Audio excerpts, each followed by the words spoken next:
This iconic melody could probably be summed up as like the national anthem of folk music, and like the real national anthem, it takes an artist to make it cool. And Bill Frisell's take on Shenandoah, cool is the word. And today I want to show you how to take a melody like as cheesy as this and turn it to something as cool as this.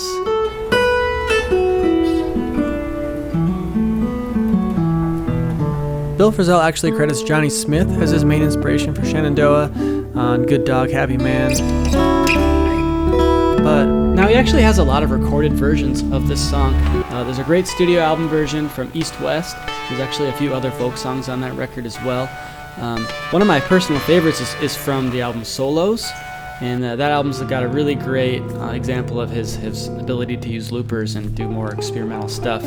Man, that one's really good. And I think without openly talking about it, as far as I know, his playing prompts the question, can you blend folk music with jazz? And is there even a difference? But let's check out this version of Shenandoah from the Fretboard Journal a number of years ago, and I don't know, you tell me.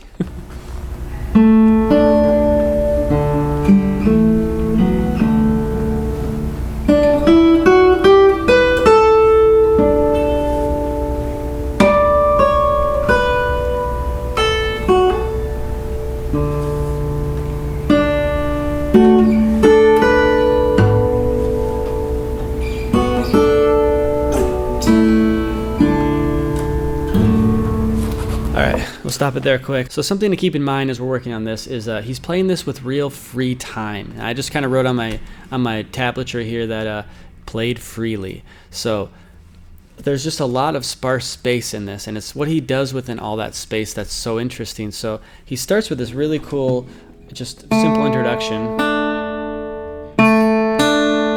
and then he's, as if that melody is just hanging on there, he plays this around it. But don't underestimate his harmonic work, so check this out.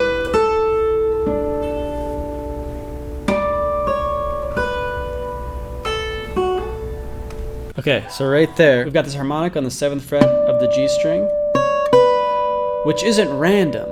It's not just like he's hitting a harmonic just to be pretty. It is the melody note, because the melody is this, and he's just letting this note kind of float over the top. He does something really cool here with a harmonic.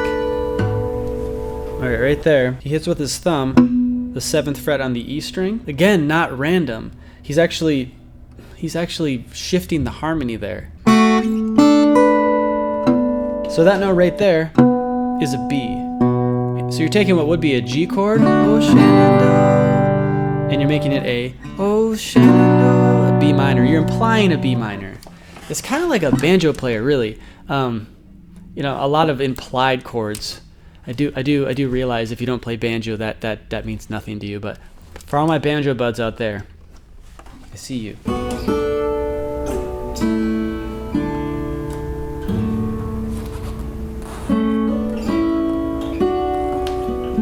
Oh my God. It's so tender or just mindful. Check this out. So now we're actually walking up in thirds. I'm playing this incredible descending line. It's just walking down a D major scale. You're skipping the 4th there though. So you got this the root, the major 7th, 6th, 5th, and the 3rd. So if you know your major scale here, we're just kind of walking up to it. Again, he's just kind of letting the melody float and filling in sound with kind of just beautiful passages. It's something he does a lot, so just keep listening here.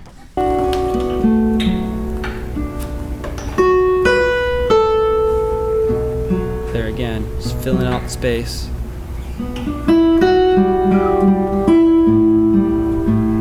Okay, this is his turnaround. Now, typically, your basic turnaround for this song, Wide Missouri, just like a 1-5-1. There's different versions out there. But that would be like the most obvious harmony. You got that in the D chord, Wide Missouri, A chord, back to D. He's creating some really beautiful harmony here. So the melody is still this, wide, but he's playing that with a G. Wide, which makes a G major 7 chord. Missouri. So those are the chords, but the voicings, you've got this, which is, there's the melody note, and there's that note is G, right? The elusive thing about this is he's not just doing the melody note plus that closed G. He's alternating between this, a closed G, and an open G. So it gives it a really cool drony effect. Just changing the timbre like that. And then if we go to the melody note here, there's the A. And that G, he's still playing it, it's just now it's acting as like the flatted 7th of that A chord. And then we finish off with this beautiful D chord there, the 3rd in the bass. That's just the first go around, okay? It gets better, it gets better.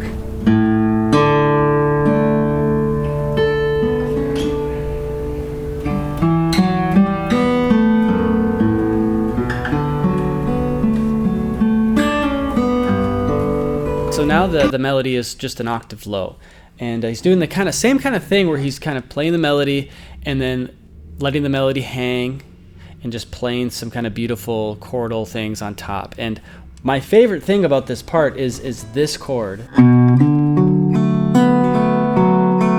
Now that just still feels like B minor to me, you know, it implies B minor. I mean, the chord is this, which is like a D chord with an open B. So that's kind of like a D6 sound, but as we walk up to that D chord, I feel like it's one long B minor phrase. It's what he does after this G chord that I think is really cool. He does another really great harmonic thing.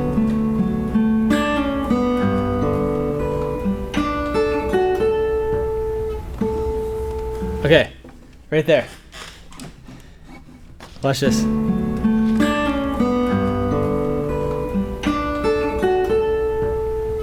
He totally makes a mistake, and he just, who cares, right? He just rides.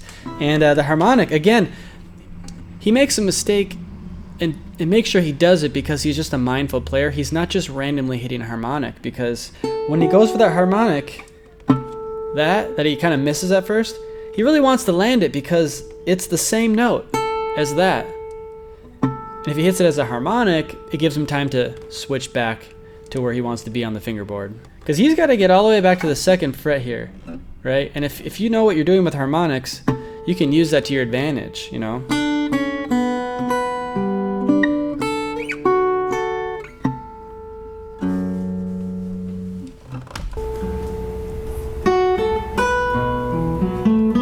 Again, B minor.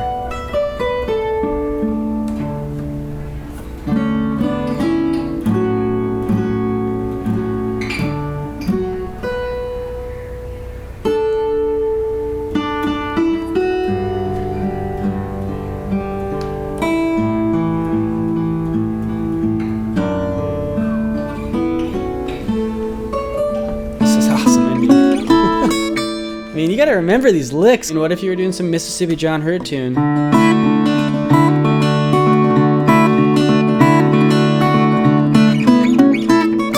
I mean, that'd be amazing. So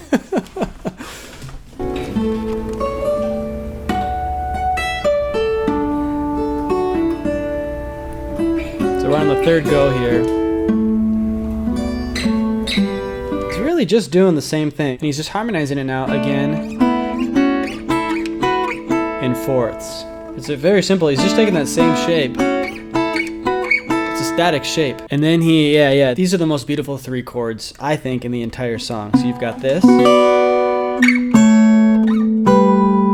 The first one is straight up, that is B minor, right? You've got a B minor chord here. And now this one is kind of an implied A major to a G major. Now these are called 10th chords. You could play them as full chords too. He's kind of, you know, he's just kind of a master of like implying the essence of a chord. Octave chord there.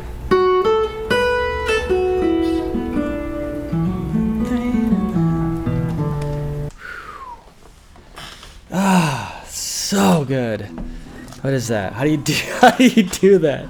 So you got this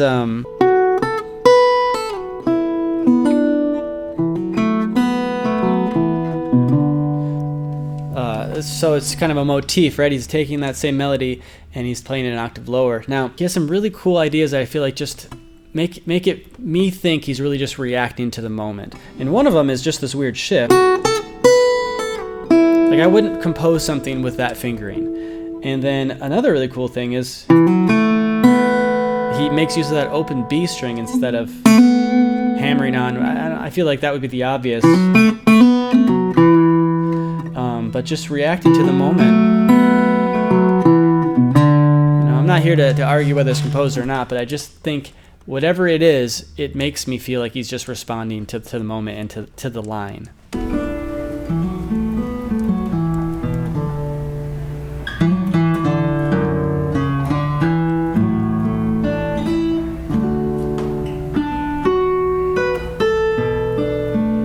What is that? What is that chord?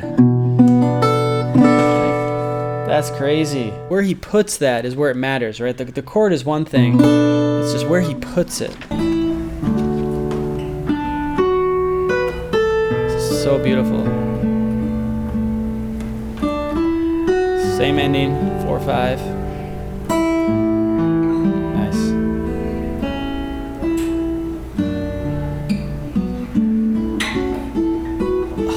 Okay, there's so much about that. Again, you got to use this stuff, okay? And it's all here, everything. If we just look at this and learn all these licks, we'll play exactly like Bill Frisell, right? I don't know about that, but let's learn this last lick here.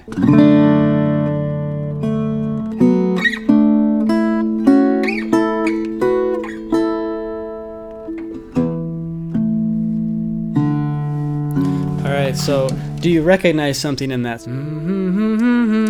That's like, that went over my head the first few listens of this, but he's actually like interjecting the melody as like kind of a tag in the end here. And then this might just sound like two random harmonics, but it's an implied 2-5-1 to D, right? You got this E, which is like an implied E minor.